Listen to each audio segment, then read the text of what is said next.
Next, we have Scorpio. Scorpio, mid-month review for you, Scorpios. So you've got a lot of emphasis going on in the 12th house. You've had it all month, ever since March 20th. And on the 19th, there's going to be more emphasis in that 12th house, the hidden house, the emotions that are deeply stuffed and hidden in there. There might be hidden emotions in the 12th house. There might be emotions that deal with your grandmother's side of the family, because that is what the 12th house rules. It could also mean that there are some hidden things going on in secret. There could be issues with drinking or drugs or even some things like that. But on the 19th, those things might come to the forefront. They might become more obvious and people might know about them. So be aware of that. As of yesterday, Jupiter went retrograde in your second house of money. Lord. Jupiter's retrograde in the second house of money. Lord.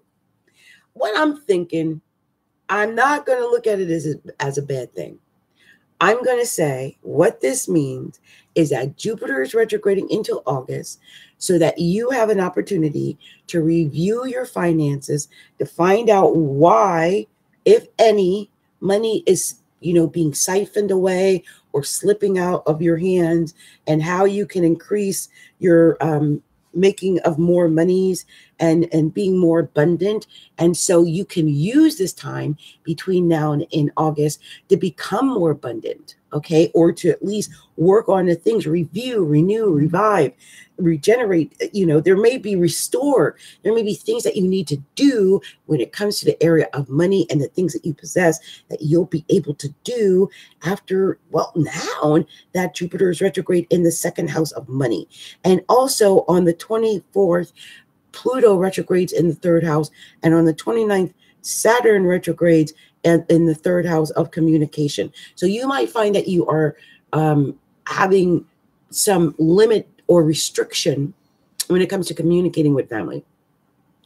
It could be your extended family members, like nephews, nieces, aunts, uncles, cousins, and stuff like that. You know what I mean? Not necessarily your children.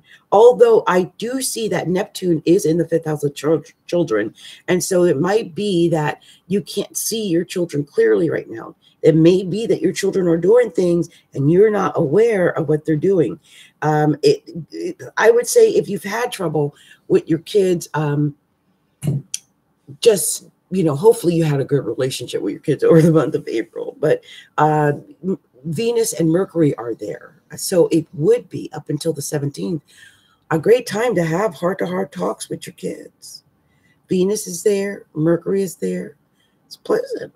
You can talk. You guys, you might even be able to gamble. I would say if you're someone who plays the lotto or scratchies, well, child, make sure you play the lotto and scratchies during the month. For sure.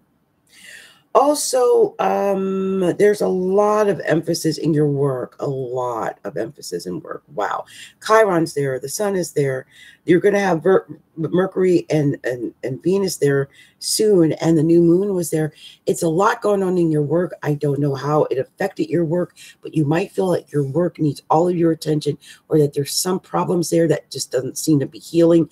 But this is a time that you can heal whatever problems that are going on at your work and do it in a pleasant way, and do it in a way where you can communicate and people understand each other. If it's been an issue where there's been someone at work who's been like bullying you or not treating you with respect, you might be able to step to them after, I would say, the 20th, and let them know how you feel in a very pleasant, or at least not threatening way, and nip that in the bud. And after the 20th, the sun is going to be moving out of the 6th house and into the 7th house anyway. So then all the emphasis is going to be on partnerships, relationships. I mean, it could be enemies, but if it is enemies, just know, it's just that time of the year. I'm just going to say it. When the sun moves into the 7th house, it either works out as partnerships, business, or relationships, or otherwise, or it works out to be enemies. And there's no getting around that because it's that time of the year. And so as long as you're aware of that, then you can, mind your P's and Q's and maneuver around that in the month of April. Okay? All right, Scorpios. This has been Adrian, big Capricorntigress of Astrology Look Inside. And this has been my astrological take for you, Scorpios, for the month of April. I'll talk to you soon. Bye. Let's see. Here we go. Next.